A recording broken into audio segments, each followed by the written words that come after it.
Welcome to the Spotlight Movie Minute. I'm Tanya, your reviewer.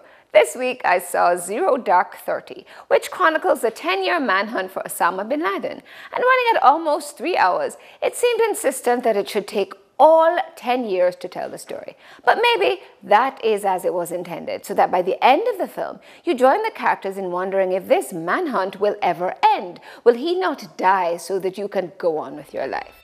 Can I be honest with you? I am bad news. I'm not your friend. I'm not going to help you. I'm going to break you. Any questions? The movie is directed by Catherine Bigelow of Hurt Locker and Point Break and written by Mark Boal, also of The Hurt Locker. Zero Dark 30 highlights the speed with which Hollywood now exploits major historical events. It is told through the eyes of Maya, played by Jessica Chastain, a CIA operative who is new to the job when the hunt for bin Laden begins. As the personal losses rise, she becomes obsessed with finding him, and she is relentless. Zero Dark 30 has a docudrama aesthetic which works very well in its favor. It focuses on the process of finding bin Laden, the use of torture, the effectiveness and ineffectiveness of torture, the hours of painstaking sifting of intel, and the hours and hours of manpower, not to mention the billions of dollars spent to do so. The film infuses a decent amount of action, but not so much that it could be mistaken for an action flick, and it is generally a well-crafted story.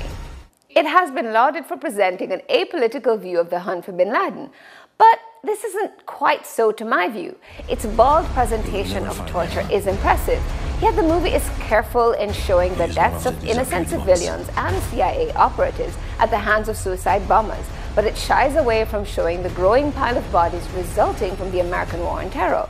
But that's about as surprising as getting wet by standing in the rain. The movie invests Maya with a hugely personal stake in bin Laden's capture, and it ends on that note. So though the film had so successfully opened with its reference to the fatal felling of the Twin Towers on September 11, 2001, at the end of the film, there is no reference to the wider impact of bin Laden's death.